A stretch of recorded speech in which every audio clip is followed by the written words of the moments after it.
Hoje eu estava pensando numa situação que era a questão do escravo emocional. O que é o escravo emocional? Né? É um termo que a gente tem na literatura, ele não é científico nem nada, mas ele nada mais é do que aquela pessoa que espera inspiração, motivação ou qualquer coisa nesse sentido para fazer alguma situação que ela precisa. Por exemplo, ela só resolve os compromissos quando ela sente que está no clima, ela só vai na academia se estiver inspirada, só senta para escrever se ela souber o que ela quer fazer aquilo ali, se ela tiver clareza mental.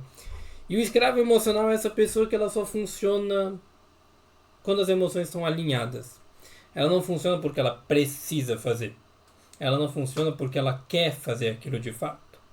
Ela faz quando ela sente vontade, quando ela sente que agora eu posso fazer. Por exemplo, uma coisa que eu critico, né, até com os meus clientes, a gente pontua isso às vezes, é a questão de prospecção para vendas. Prospectar é muito cansativo, é muito chato às vezes. Só que você tem que estar prospectando, você tem que estar vendendo, você tem que estar buscando pessoas. Só que as pessoas falam assim: eu não tô afim, eu acho que meu produto não tá tão bom, eu acho que minha oferta não tá legal. E eu brinco com o pessoal: você só vai saber se você for pro mercado, pro campo. Porque não é na sua cabeça que você vai descobrir se as coisas estão funcionando ou não. É vivendo a vida. É indo para academia, fazendo seu treino e avaliando se ele dá resultado. É pegando um pedaço de papel, um bloco de notas digital e escrevendo o que vem à sua mente, como eu tenho feito agora nos últimos vídeos, e botando para fora e vendo como é que a população, né, a audiência, os seus leitores, as pessoas, as coisas, trazem de feedback para você.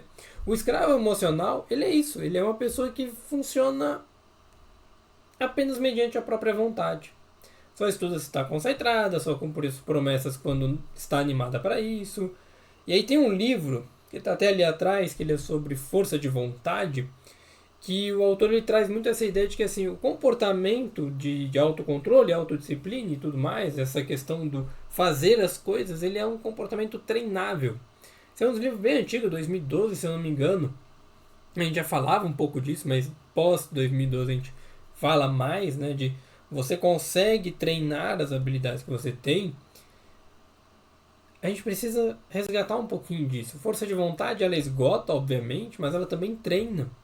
Por que muitas pessoas esgotam rápido? Porque não treinaram aquilo ali.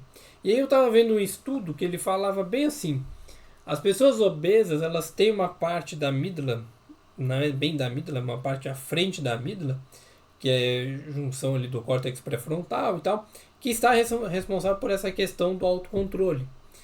Quanto mais essa pessoa desenvolve esse autocontrole, menos ela tende a ser obesa, por exemplo. E a pesquisa traz isso. Pessoas obesas têm essa parte muito pouco desenvolvida, porque elas foram dando prazer imediato, foram buscando recompensa imediata na comida, e aquilo vai sendo destrinchado, vai sendo enxugado, sei lá qual é o termo que a gente pode usar aqui nesse momento, ele não me vem à cabeça, mas ele não desenvolve. Enquanto que atletas de alta performance, por exemplo, eles têm essa parte muito desenvolvida. E aí ele traz um panorama que é o seguinte: a pessoa que é obesa, ela começa a fazer dieta, essa parte começa a desenvolver. Ou seja, eu posso desenvolver mesmo depois na vida adulta. O que é normal, a neuroplasticidade nos permite isso. Quando a gente pega e entende que a capacidade do autocontrole funciona como esse músculo, ou seja, você pode fortalecer e que se esgota temporariamente, porque acaba a fibra, vamos botar assim, você recupera ela com o tempo. E aí você começa a entender que não é só uma questão de persistir, né? É uma questão de você entender a estimulação que seu corpo tem, o tanto que você consegue lidar com aquilo naquele momento e treinar para lidar mais. Que é o que a gente na neurociência traz, a gente tem até algumas avaliações, né, aplicações de testes para isso, que é a sua resistência à frustração. Hoje, isso casa até com o primeiro vídeo que eu coloquei essa semana, que foi a questão do tirar um tempo para pausar, para respirar. Hoje, as pessoas não fazem as coisas se não for por um prazer imediato. Hoje, as pessoas não sabem ficar entediadas. Isso casa também com o vídeo passado, que é o porquê você faz as coisas que você faz, que é no sentido de: se eu começo a criar conteúdo e eu não tenho tantos likes, eu preciso aprender a lidar com isso. Eu não preciso parar de criar conteúdo. Eu preciso sentar, pegar e falar assim: vou criar de novo, de novo, de novo, de novo, de novo, de novo. E até parafraseando o Alex Hormozzi, eu vou criar conteúdo massivo ao ponto de que eu me torne. Como é que ele fala?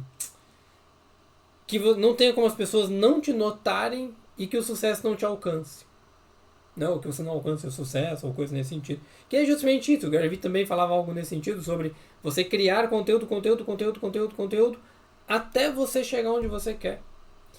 Essa é uma das minhas ideias aqui. Mais do que simplesmente lidar com o fato de que eu vou ter que sentar e criar conteúdo meia-noite e meia, 11h30, 10h30, terminou meu expediente de trabalho, eu vou ter que sentar e criar um conteúdo, ou seja, eu tenho que me forçar a fazer, eu tenho que ter essa disciplina, inclusive estou treinando essa função, né? Essa habilidade da força de vontade. A gente precisa entender que isso faz parte do nosso processo. Isso faz parte da nossa evolução social. Porque se a postura que eu tenho é um ciclo de inconstância, eu sempre vou sabotar sistematicamente o meu trabalho, meu objetivo, minhas promessas, minhas coisas. O que é o sabotar sistematicamente? É eu simplesmente deixar que as emoções conduzam tudo que eu estou fazendo. O Antônio Damasio, no livro do Erro de Descartes, lá em 2005, ele falava algo nesse sentido de que assim, as emoções elas são fundamentais para a tomada de decisão, porque a gente sabe que hoje, eu sou mais racional, mas emocional é mito. Seu cérebro não funciona assim, é tudo emaranhado. A partir do momento que você entende as suas emoções, você regula elas e toma decisões melhores para lidar com essas emoções, fica mais fácil. Agora, se eu não paro para lidar com as emoções, eu me torno refém, eu me torno um escravo emocional.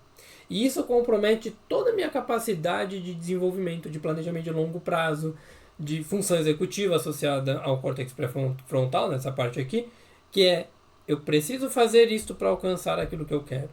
E é uma coisa que uma pessoa me perguntou hoje, lá no Instagram, é o seguinte: se a IA faz viés de confirmação, isso não tornaria a terapia com IA ineficaz? E eu falei para essa pessoa, ao longo de uma sequência, eu falei assim, o maior problema não é o viés de confirmação, porque isso o ser humano também faz. As pessoas vão numa terapia, o terapeuta vai lá e passa a mão na cabeça. Normal. Porque o terapeuta tem medo de confrontar, de tornar o ambiente um pouquinho desconfortável, com confrontos, com alfinetadas e coisas do tipo, que são necessárias em alguns momentos, porque senão ele perde o cliente. A IA ela não vai fazer isso de imediato, ela não vai confrontar você, a não ser que você treine. E eu falei para essa pessoa nos stories, falei assim, o maior problema da terapia, tirando efeitos do profissional, é que muitos clientes não seguem as instruções que devem ser feitas. Por exemplo, se você passa uma tarefa de casa, a pessoa às vezes ela não faz. É normal, todo mundo na área da saúde passa por isso. O médico passa a receita, pede para você fazer repouso, você não faz. O fisioterapeuta passa um treino para você fazer em casa, você não faz. O dentista fala para você escovar os dentes todo dia, passar fio dental e enxaguante, você não faz. Todo mundo passa por isso. Todas as áreas que têm um senso de dever de casa passam por esse processo. E isso isso está associado ao que a Carol Dweck traz pra gente, Dweck, ela traz pra gente no Mindset, aquele livro da mentalidade do sucesso, uma coisa assim, a nova psicologia do sucesso, se não me engano, que é assim que veio pro Brasil, que é a mentalidade de sucesso, a mentalidade de crescimento, como ela chamou, né? Que é a pessoa que olha para a vida como desafios e vai desenvolvendo aquilo ali. Ela não olha como uma coisa estagnada, uma coisa fixa, né? Então, a pessoa que funciona somente ao bel prazer, ou seja, só faço quando eu estou a fim de fazer e não porque eu preciso fazer, mesmo não estando no clima, essa pessoa rígida, ela não vai evoluir. E é o que eu falei para essa pessoa no Stories, que é, a terapia muitas vezes não alcança o resultado prometido, né, assim, esperado, porque não há uma conjuntura entre o cliente que faz as tarefas, faz as coisas que precisam, as reflexões e tudo mais, e o profissional que sabe conduzir isso adequadamente. Isso é um alinhamento, que entra na relação terapêutica, né, de como está a troca entre os dois pares. E esse processo ele casa muito nesse sentido de a terapia ela é um processo de autocontrole, é um processo de confronto, de lidar com desconfortos, que faz com que você tenha que modificar algumas ações que você tem. O problema é que as pessoas não querem lidar com o desconforto hoje em dia. E aí entra a ideia da mentalidade fixa, que é, enquanto pessoas que têm essa mentalidade, né, que demonstra que é a crença de que se eu não tiver a garantia do resultado, se eu não tiver a motivação para agir, não tem por que eu fazer, elas ficam rígidas, elas ficam pequenas na situação.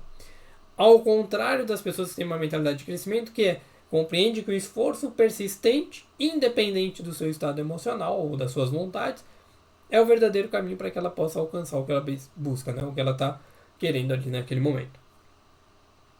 O que eu quero trazer aqui para vocês diante disso tudo?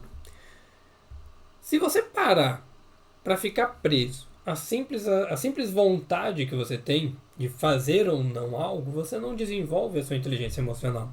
Você não desenvolve a sua maturidade emocional. E esse é um grande problema, porque a maturidade ela está justamente nesse ponto de, pô, eu estou desanimado, tá tudo bem, eu descanso um pouco, mas eu continuo o meu processo.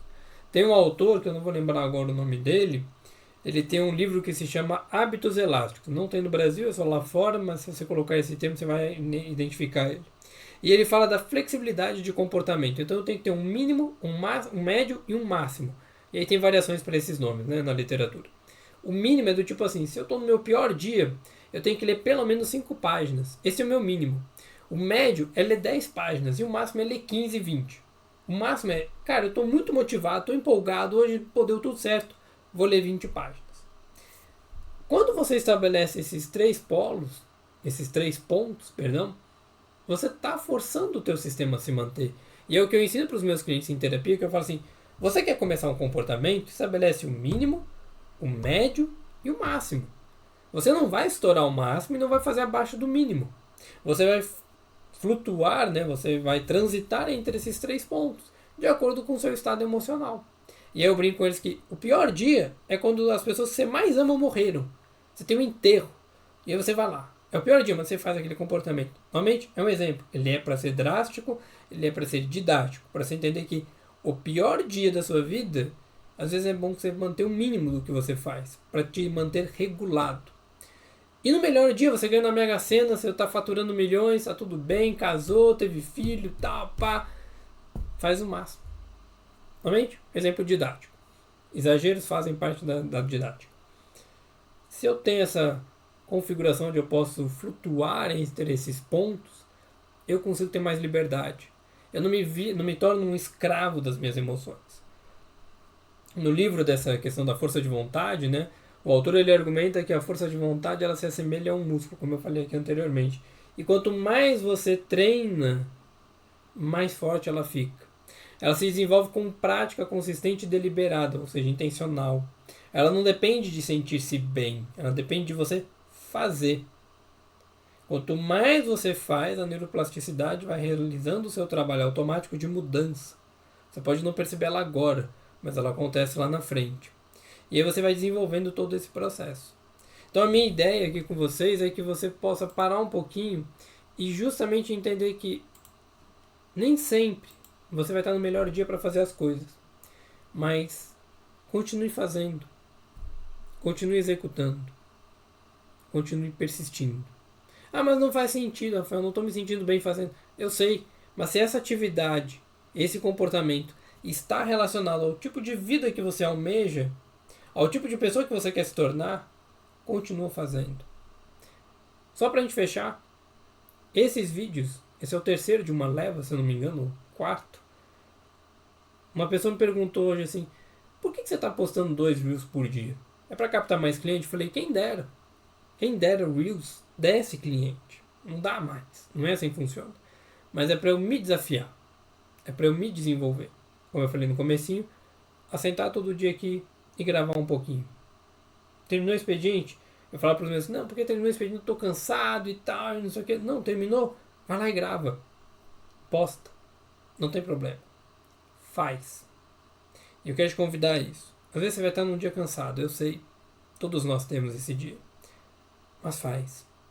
Faz um pouquinho. Ensina pro teu cérebro que você é capaz de fazer as coisas que você diz que você vai fazer. Não ensina o contrário, porque senão a sua vida fica estagnada. A sua vida para. E aí lá na frente, 1 ano, 6 meses, 10 anos, você vai falar, putz, podia ter melhorado isso. Podia, mas você não fez. Então, faça. Se você criou uma promessa para si, cumpra. Não se educa de outra maneira, não. Não se educa de uma maneira negativa, imediatista. Pensa no seu futuro.